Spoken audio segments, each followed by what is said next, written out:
Hi, nerds. I have some comics to show you. And so I realize I haven't been very consistent lately, and that's because it's getting harder to get comics. Folks think their nickel comics are worth $1 million. So I think it locked in people's minds is that every comic they own, they should get at least $1 a piece for them. So it's getting harder to get collections now because folks have unrealistic expectations. Meanwhile, it's sales are slower because, inflation and folks aren't spending in that way anymore. But I did get some new comics, and I'll show you. It's a good mixture. There's some X-Men. There's some I see a Micronauts one over there, but some good stuff. And if the comics do slow down, I have some ideas for some other content.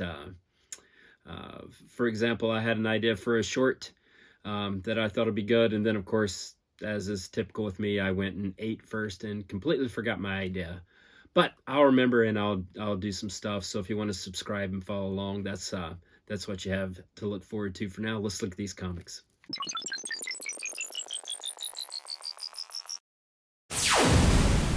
All right, I mentioned a Micronauts 1, and there we go. Let's start with that. Micronauts was a great comic.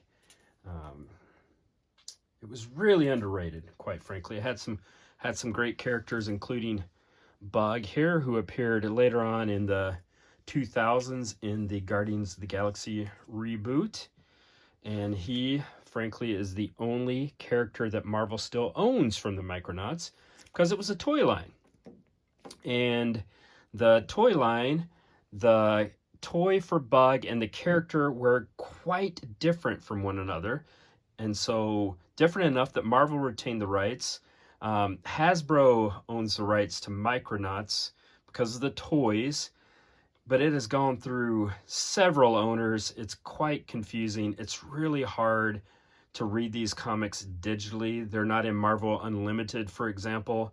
And so really to read them, you kind of got to go through boxes and get yourself a run. I have a run, and so I actually may end up rereading these comics because they are really underrated. Michael Golden art, some good stuff.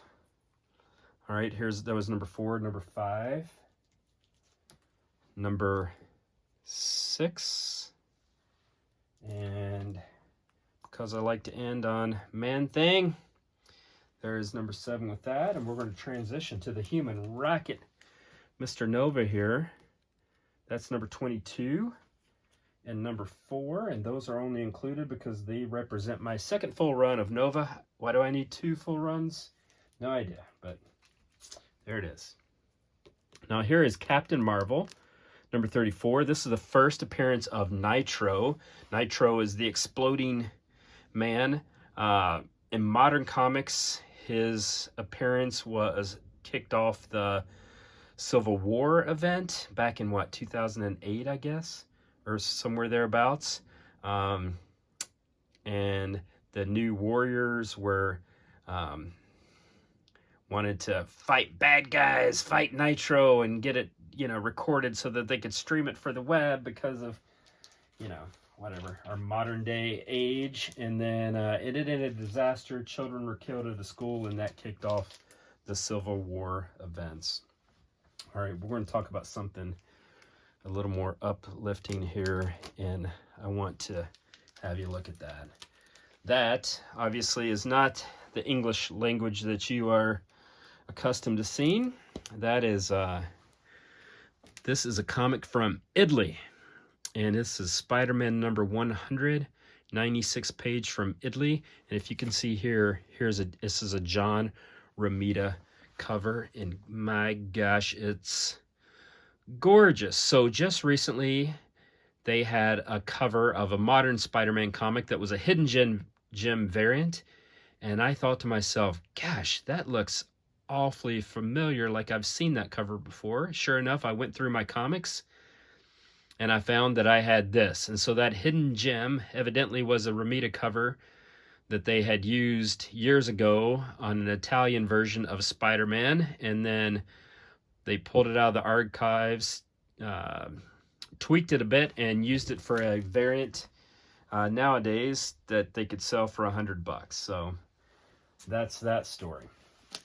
All right, next is some Daredevil comics, and this is from Volume 2 of Daredevil. That was, what, 2008 maybe?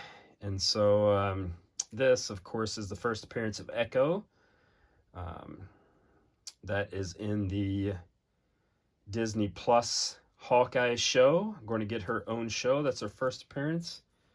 Maya Lopez, her second appearance there. Gosh, this is a gorgeous cover. She looks awesome in that. And then this is her third appearance. This was her kind of 3-issue arc that introduced the character, and you know, one of the more popular modern characters, evidently, because she's getting her own show on Disney Plus. And so I don't really have any affinity for the character, so I think I'm going to sell those 3 comics.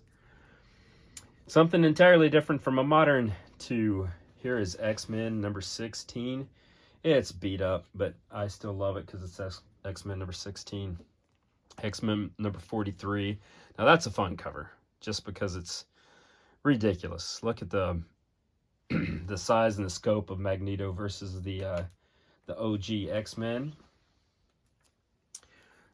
46 right after that. Again, it's ridiculous cover, but I love it. The Juggernaut is huge, and the OG X-Men.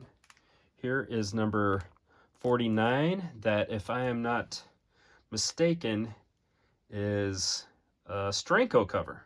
And Stranko is one of my favorite artists, just because that guy was weird, dude. And so so I just like that cover. This is number 52.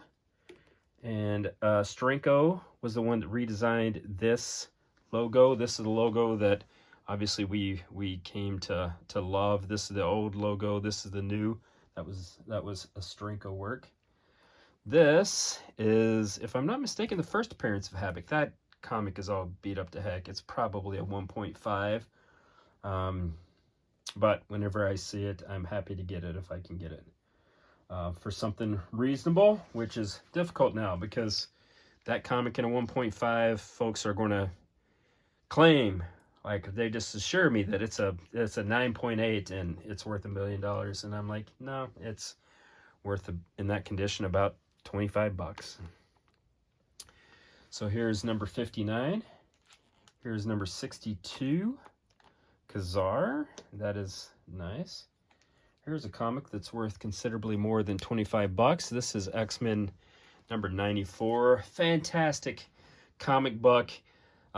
These characters, the new X-Men, were introduced in Giant Size X-Men, but this is the first time that they appeared in the title. It started at number 94. The X-Men went through like into the 60s with original stories featuring the OG 5.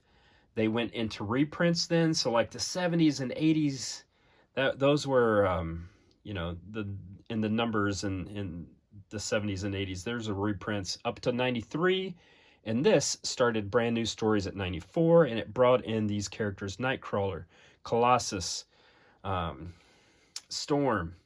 And so the second appearance of some of those characters that first appeared in Giant Size X-Men. So this is a fantastic comic book. And I love it. This is Uncanny 115. So this was Claremont, first Claremont, went through 115. So just a couple years into Claremont's run. Really good stuff. This is 116. You'll notice this is a pence variant. So this was in the UK. And these comics are less valuable than the cents, you know, typical mainstream. But what's interesting is, gosh, they had 1/10 the print run, so these are actually much more rare.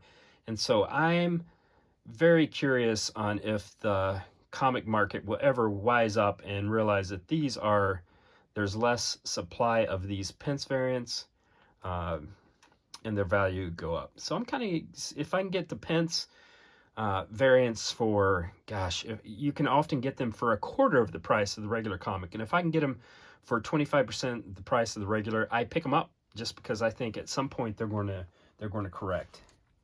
And the last one we have to show is X-Men number 137, an iconic cover. This is on the moon. Kind of the last stand of Cyclops and Jean Grey. All right, there you have it. Stan would be proud of those comics there. Some great Bronze Age Marvel, mostly a couple moderns, but mainly Bronze Age Marvel. That's my bread and butter. I love it. So I'll be back hopefully next Saturday with another video like this, and until then, you take care, nerds.